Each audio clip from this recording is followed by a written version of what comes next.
Welcome to Martha Runs the World, a podcast with a new take on running, fitness, and all things health-oriented. I'm Martha Hughes, your host, and each week I present a new topic that is of interest to all runners.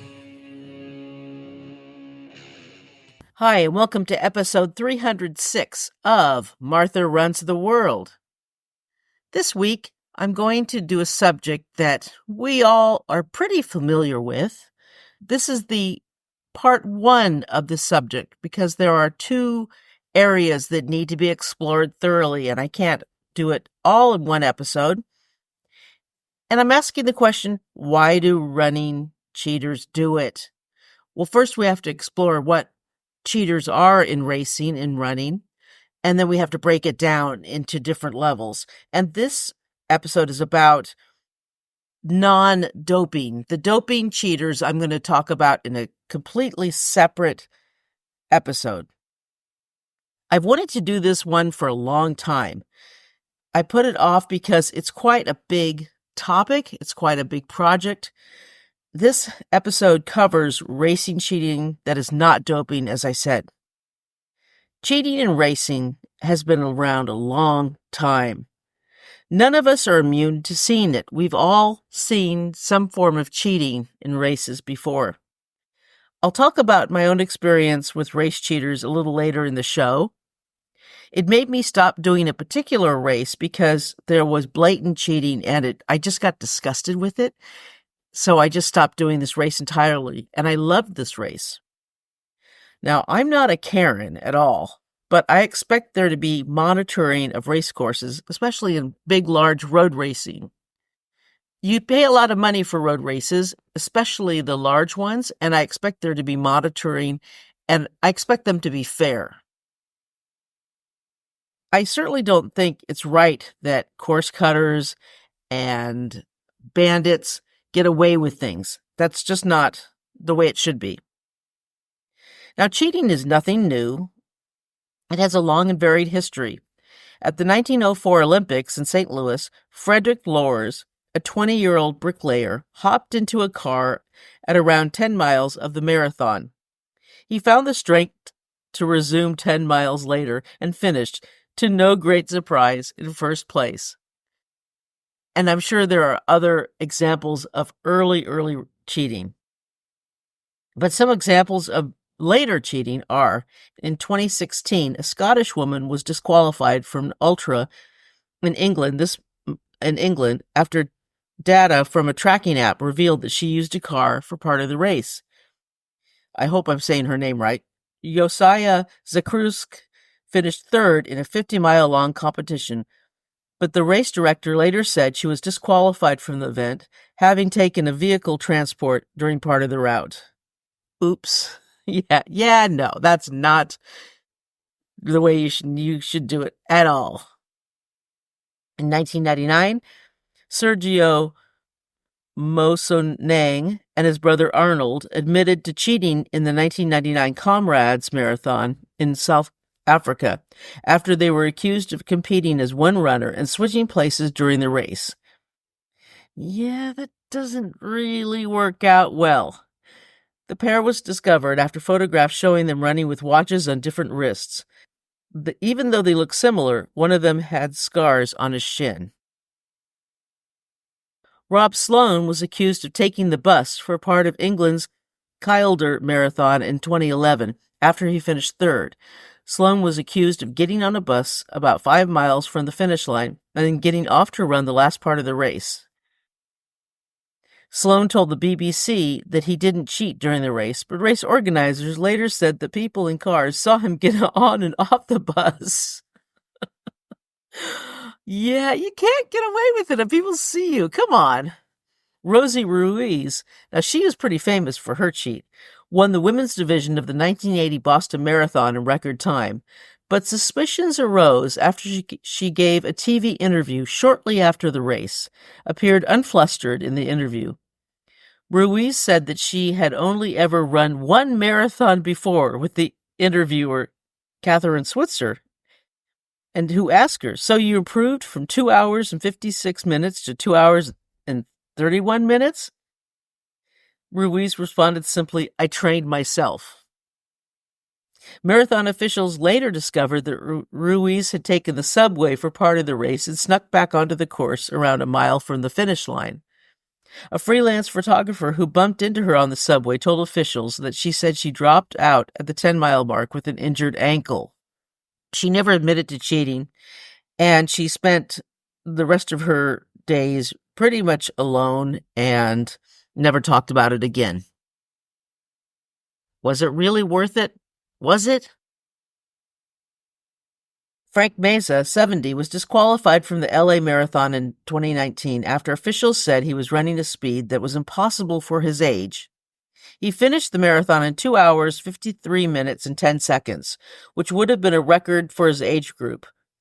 His nearest competitor in the 70-74 age bracket running that day was more than an hour behind. Officials claim that Meza's run would have been an impossible feat during a marathon. They also said that reviewed security footage showed Meza leaving and re-entering the course at different places. He firmly denied allegations. "I didn't cut the course," he said. The thing is that he died of Sue, and I'm not going to say the word, later, several months after the race, and his daughter blamed, targeted, and bullying after he was found out of cheating, but it had to have come from something else, because that wouldn't be all the cause. There has to be buildup. It isn't just cheating in a race that would cause that to happen, in my opinion. An off-duty police officer in Ireland was accused of taking a tram during the Dublin Marathon in 2021. The officer, who was not named publicly, was disqualified and banned from the marathon in the future. He apologized and returned his medal for finishing the race, and the police force was said to be conducting their own investigation. A 69-year-old grandfather, Anthony Gaskill, was stripped of his title after it was discovered he cut 10 miles off the London Marathon in 2010. "I have been called a cheat and disqualified from a race I never claimed to have won," he said. "I simply walked through a shortcut to the end of the course where my belongings were waiting for me." Come on! Jeez. And of course, there are many, many other examples of cheating. And there are different categories of cheaters. Now, the doping banned substances I'm going to talk about completely in another episode, so stay tuned for that. It will probably be in January of 2025, which is not that long from now, so stay tuned for that. Other categories are race bandits. They usually don't start at the beginning, but will use race aid stations and sometimes take medals at the end. They kind of sneak their way in. They may use fake bibs so they look like they're part of the race. They usually enter races that sell out quickly. Boston has traditionally had a large number of race bandits every year. I remember Beta Breakers have had a lot of race bandits. Very popular races do have them, so they take supplies, they take resources that they never paid for, and they take them away from you who have paid your entry fees and done the work. And although most races are run on public roads, there are a number of reasons why this is not a good practice. And some people defend race bandits, some people who don't understand why they're not good. And here's some reasons why they're a bad idea. It causes a burden on volunteers, course support, and other runners because bandits were not planned for. This can also cause congestion in things like parking, porta potties, aid stations, and along the course. The race had not been able to communicate with these people, so they are often unaware of important information like course changes. It can present safety hazards in the case of medical emergencies and take up valuable space along the course and finish line. It takes away from accomplishment of people who actually paid to be there and earn the services from race officials, volunteers, security, and the like. All of these are really, really good reasons why race bandits are a bad idea. Okay, illegal bib. Wearing another person's bib, which allows a bandit to avoid registering and paying fees for the race violates race rules, and imposters risk being kicked out of the marathon and banned for future events if they're caught. And this happens sometimes when people post their night before pictures. They post their flat picture of them, and they post the bib, and unfortunately they forget to color out their bib number. If you post your flat picture of your clothes and everything like that before your race, and you post your bib and you leave your bib number in there, it really can be easy for someone to take your bib number and use it on their phony bib. This happens in Boston. This happens in New York. This happens in London. In the big road marathons, this happens often, where they will have phony bibs made. And they showed it one time in Boston, or not Boston, in New York, where they had like 4 different people had that bib number of someone who did that. So if you're going to take a picture of yourself the night before, either don't show your bib number or don't show your bib at all, show your clothes, but or use one of the photo tools to X out your bib number. Unregistered and illegal pacers or support. The issue of an unregistered friend or family member jumping into the race for a portion of the course is controversial. This practice would technically fall under banditing, and I'd say it happens probably in every race. Sometimes it happens during like the last mile or so, and I don't see any problem with that. But I think it's okay if they allow someone to join you in the last couple 100 feet. I don't see any problem with that. But if it's during a race and where they're not given approval and they say it's not good, or they haven't registered for the race, then I don't think it's okay. Now, pacers during ultras usually have to register ahead of time, and they wear special bibs to show that they're a pacer.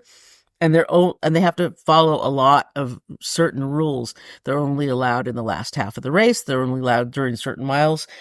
They are not allowed to carry the runner's gear, also be known as a mule, unless that runner is done using them. For example, if the pacer is with the runner and the runner's done using their trekking poles, they can give them to their pacer, but then they can never use them again.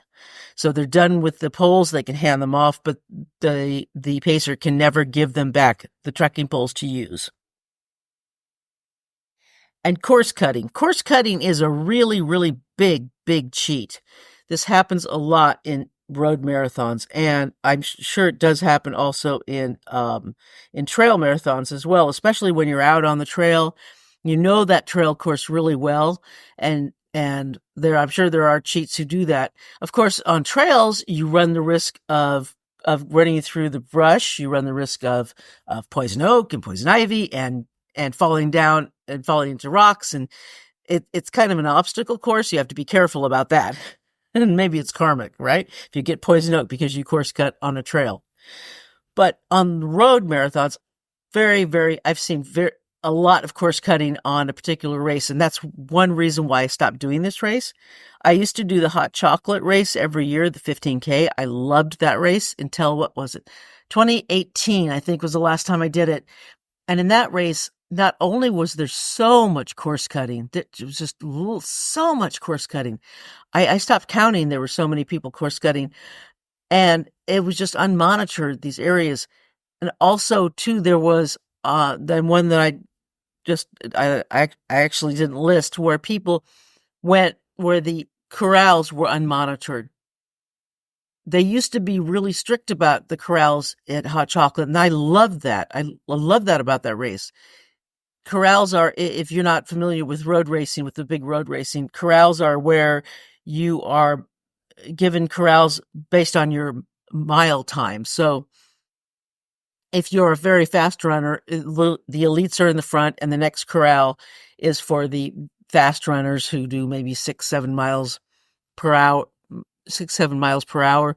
The next one, maybe 8 miles per hour. The next one, 9 and 10. And then the walkers are in the back.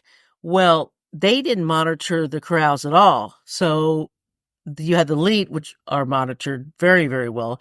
And the next corral was totally unmonitored. So all the walkers were going into the second corral. They were all moving in front of everybody, all the walkers. It's like, you know, you walkers need to be in the back, in the back of everybody. So what happened when the race started is that you had all these walkers in the front, and for some reason, walkers in a race always walk 3 and 4 in a line. So they always do this. If you're a walker, please don't do that. Please do not do that in a race.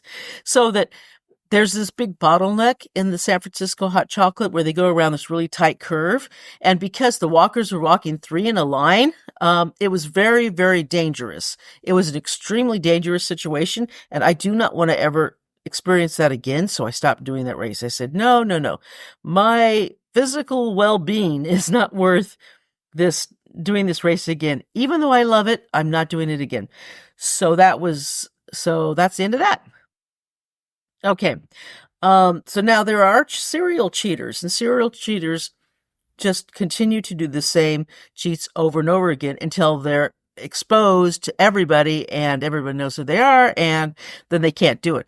But these people just, I guess it just becomes maybe a rush or high or something.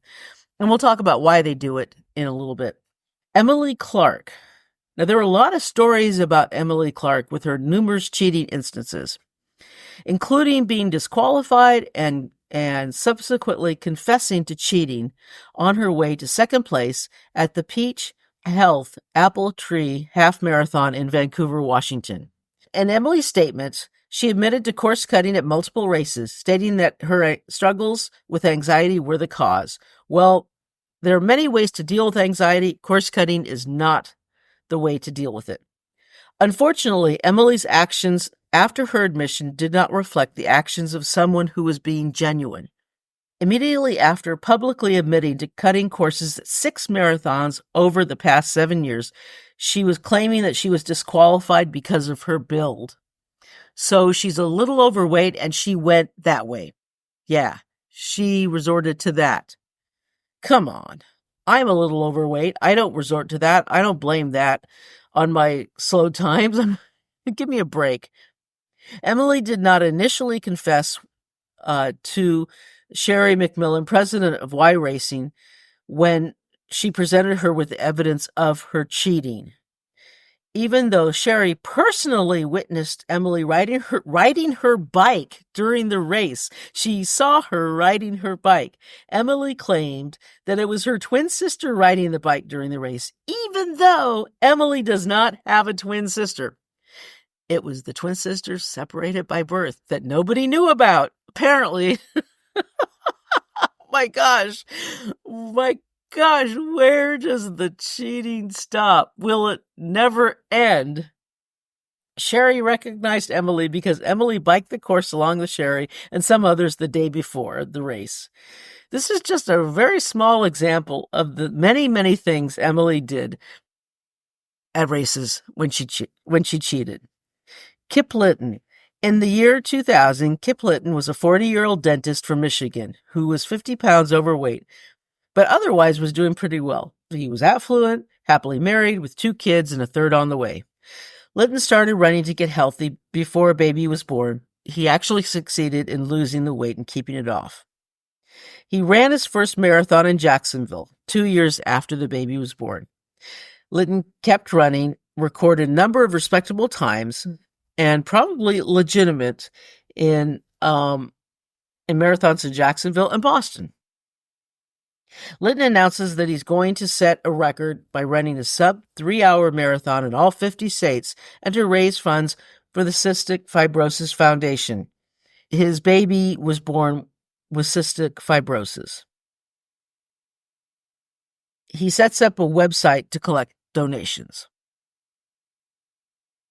Litton poses as his own patient, sends gushing tips to local media about how there's this awesome marathon running dentist in Flint suburbs, gets covered by local news in fluff piece. Litton records a 2-hour, 55-minute time in South Dakota, good for third place, but sets off alarms when fourth place runner reports never seeing Litton pass him. Litton then sets off more alarms at a marathon in Missoula, Montana, when he takes second place but appears in no race photos except at the very end of the race. Mazzola's third-place finisher, Kyle Strode, discovers Litton's running blog, complete with a tally of all his marathon times. He looks up records and photos for each race. He sees a pattern of suspicious splits, odd starting times, and few photos. Strode, who is now very suspicious, contacts Richard Rodriguez, the director of the West Wyoming Marathon, an obscure race that Litton claims to have won against a 30-competitor field, to ask if Litton's results had been suspicious. Rodriguez is shocked and asks that any findings be forwarded to him. Litton records a suspicious Masters win at Delaware Marathon, where he fails to record split times. He's suggesting that he dodged checkpoints. He gets disqualified after correspondence with the race director reveals that he doesn't know basic details about the race course. The Delaware race director blogs that he smells a rat, but he doesn't name drop Litton yet. Michael McGrath, a college track coach and amateur detective, discovers the rat, quote-unquote, blog post and identifies Litton by comparing the records of the Delaware and Missoula marathons. The game is up, and McGrath creates a thread about Litton on the Let'sRun.com forums. And Let'sRun.com forums is, let me just be blunt about this. It's kind of a dumpster fire. You do not want these people attacking you. Let's just put it that way. All right. As Let'sRun.com sharpens its knives, Litton runs another suspect marathon in Rochester, New York, where he wins the Masters division with a 2-hour, 58-minute time, despite changing clothes between start and finish. Oh my goodness. This guy is like the Flash, right? Litton finally learns that the internet running police are on his case and writes a post claiming that he's so ethical that he serves on the Michigan Dental Ethics Board, which is a lie. Litton is temporarily disqualified from the Charlotte Marathon over suspicious splits, but plays the "My child is dying" card and gets reinstated, thus qualifying for Boston. Meanwhile, Let'sRun.com users investigate the Western Wyoming Marathon. There are no photos of the event. The other runners all have their full names, ages, and hometowns listed on the roster, but nobody can find records for a single person on the list apart from Litton. Nor can a Richard Rodriguez who matches the description he found in Western Wyoming. 2 more fake races on Litton's website, a marathon in Orlando and a half in Atlanta, are found to be fake. This is like the gift that keeps on giving. Each had a website hosted by the same server as the Western Wyoming Marathon and Litton's dental practice. Multiple sock puppets show up on Let'sRun.com to defend the dentist. One writes, he is intelligent, selfless, witty, charitable, modest, caring, generous to a fault, loved by his patients and adored by his friends and family. Another one claims to be a PICU nurse who is currently caring for Litton's dying youngest child. Sports writer Mark Singer takes the case, travels to Boston where Litton is due to run. He doesn't see the dentist at the starting line in his assigned wave, even though someone has picked up Litton's running bib. During Boston Marathon, Singer's called dentist's office posing as patient. Receptionist confirms that Dr. Litton is in Michigan drilling teeth. Singer visits Litton's office the day after Boston. Dentist runs away, telling his receptionist to call the cops. Dentist finally agrees to meet journalists at a local Wendy's. Dentist gives interview to which he says, among other things, that his former dentistry partner recruited him into Amway. Also claims that local marathon vigilantes have slashed his tires and egged his house. He never admits to wrongdoing, nor does he disclose his cheating methods. The Cystic Fibrosis Foundation revealed that Litton has donated a total of $20. Wow, that guy's a piece of work. Gregory Price.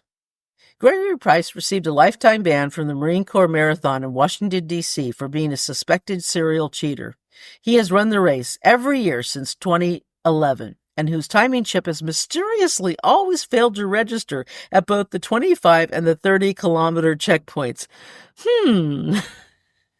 One doesn't need to be a Detective Poirot to suspect something was amiss. As race director Rick Nealis told Washington Post, "You're telling me the chip doesn't work in the same spot only for this guy every year? Either there's some spaceship that's beaming down, something just on him, or something is up. It wasn't a spaceship." Oh my goodness. Why do people cheat? People cheat at running races for a variety of reasons, including the desire to achieve a faster time, qualify for a prestigious race like Boston, gain bragging rights, social media pressure, lack of monitoring. There may not be a whole lot of monitoring at different areas, so they course cut because it's easy, like they did at hot chocolate when I was there. Psychological factors. Some individuals may cheat due to a strong desire to win or a fear of failure. That needs help from a counselor, obviously. And there are reasons that may not seem wrong at first, but are still wrong. And what about the guy who took an extra Boston Marathon medal for his wife as a token of his appreciation for putting up with his many months of training? Now, that may not seem wrong, but it is wrong, especially since they only make a certain number of medals. And if everybody did that, there wouldn't be enough medals for the people who actually ran the race. And a lot of people want to take an extra medal, and I see that as wrong. Now, this may put me at odds with some listeners, but there's a growing trend from some runners, especially road runners, who take an extra medal and give it to whoever they're running for. Like they may have a hashtag, "I run for so-and-so," and it's for a disabled child or someone like that. Give them, if you want to do that, give them your medal. Do not take an extra medal that you didn't pay for. Or if you want to do that, pay for an extra entry and give them that medal. You really shouldn't take an extra medal that you didn't pay for. I understand your sentiments. I understand your feelings, but it's still not right to take an extra medal because you may be cheating someone out of a medal who's slower than you, who may not get a medal. Or check with the race directors ahead of time and see if that's okay, or see if there's a way that you can pay for one and pay extra for one. If there isn't, if there's really not going to be that many, then don't do it. But I would say check with the race directors beforehand. It's just not cool just to see if you can take an extra one. Is there a cheater's high? To me, it certainly wouldn't be for me. I don't like breaking the rules. I don't like breaking the law. So to me, the guilt would outweigh any cheater's high. But for somebody, maybe it is. Maybe there is a cheater's high of getting away with it. Maybe they feel like they like the feeling of breaking the law, like the Judas Priest song, "Breaking the Law." Maybe they like that feeling and it gives them a high. Now, who's most likely to cheat? Research shows you may be more likely to cheat if you tend to compare yourself to others. Those who feel like others are doing better than you have a greater tendency to cheat. So there's another reason not to compare yourself. You've recently won. The theory is that some runners may feel a sense of entitlement after they previously won. They feel the pressure to win again, and they may seek to do so at any cost. You are externally motivated. Those runners who care quite a bit of what others think about them, they are probably more likely to cheat. So the motivation should come from within. Don't worry about what other people are doing. Who cares? You must find that motivation from within yourself. Waste of registration fee.